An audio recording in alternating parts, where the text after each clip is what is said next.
देखिए मेरी 3 किताबें हैं मेनली एसएससी को लेके। एक है एडवांस मैथ, एक है अरिथमेटिक और एक है 73। इनकी कमियां भी और मैं मतलब अच्छी चीजें दोनों बता देता हूं। देखिए एडवांस मैथ में सारी चीजें सिस्टमेटिक दे रखी हैं। जैसे डिविजिबिलिटी रूल है तो सारे के सारे क्वेश्चन डिविजिबिलिटी रूल के ही मिलेंगे। करीबन 150 क्वेश्चन मिल जाएंगे जो डिविजिबिलिटी रूल के मिलेंगे, जो मैंने पढ़ा है लगभग वो सारे।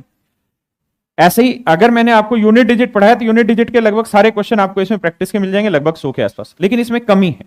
कमी ये है कि जब आपको पहले से ये पता है कि मेरे सामने जितने भी सवाल रखे हुए वो सारे यूनिट डिजिट के हैं, तो आप पहले से दिमाग दौड़ा लेते हैं कि जो यूनिट डिजिट में कॉन्सेप्ट पढ़े थे एक बार उसको रिवाइज करो, उसका सारे सवालों की प्रैक्टिस करते चले जाओ। हाँ है ना?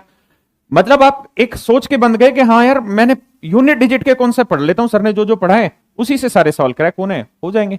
मेरी बात समझ पाए? तो इसका फायदा यह होता है कि आपने जो पढ़ा है उसकी प्रैक्टिस अच्छे से हो जाती है और वो चीजें याद बढ़िया से हो जाती हैं। क्योंकि जब आप हर सवाल में वही कॉन्सेप्ट लगा रहे हैं और एक साथ 100 सवालों में यूनिट डिजिट के ही कॉन्सेप्ट लगाएंगे जो पूरे 1.5-2 घंटे में पढ़े हैं, उसी 2 घंटे को पूरे 100 सवालों में लगाओगे तो वो चीज आपकी याद हो जाएगी। लेकिन नुकसान यह है कि आपको पहले से ही जब ये पता होगा कि यूनिट डिजिट के क्वेश्चन है तो आप संतुलित दिमाग लगाएंगे, जो पढ़ा है बस उसको थोपने की कोशिश करेंगे। ठीक है? तो ये कॉन्सेप्ट को मजबूत करने के लिए होती है। मेरी एक बुक है 7300 वाली, जो आप सब जानते हैं। इसमें क्या है कि नंबर सिस्टम का एक चैप्टर बना दिया। अब इसमें इसका नुकसान यह है कि इसमें कोई भी चीज ऐसे नहीं दे रखी कि यूनिट डिजिट का टॉपिक है। इसमें इकट्ठे 1000 सवाल डाल रखे हैं। उस 1000 सवाल में हो सकता है पहला डिविजिबिलिटी का हो, दूसरा यूनिट डिजिट का हो, तीसरा किसी और लॉजिक का हो, चौथा किसी और लॉजिक का।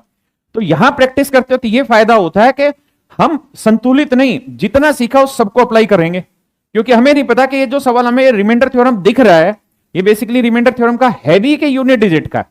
तो वहां हम सारी चीजें अप्लाई करेंगे और वहां हम हर दूसरे तीसरे सवाल में फंसेंगे भी। यहां नहीं फंसेंगे क्योंकि हम पहले से जानते हैं। थोड़ा सा फंसेंगे तो वापस से नोट्स उठा के देख लेंगे। यहां सवाल का नेचर ही नहीं दिखाई देगा कि नंबर सिस्टम का उठाया है या नंबर ऑफ जीरो है या फैक्टर्स का क्वेश्चन है या नंबर ऑफ डिजिट का क्वेश्चन है। समझ रहे हैं मेरी बात? तो यहां चीजें उलझती हैं। ठीक है? लेकिन पेपर में तो उलझन ही आनी है, क्योंकि पेपर में अगर आप मेंस दे रहे हैं तो 100 सवाल आने, वहां हेडिंग थोड़ी लिखी रहती है पेपर में कि ये यूनिट डिजिट का क्वेश्चन है। वो तो 100 सवाल कहीं पे भी कोई भी डाले हुए होते हैं।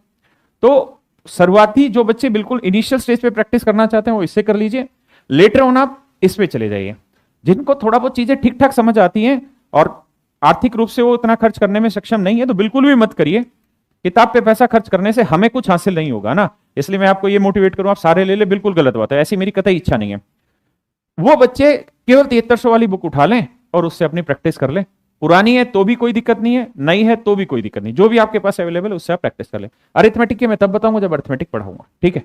तो इतना पढ़ाऊं।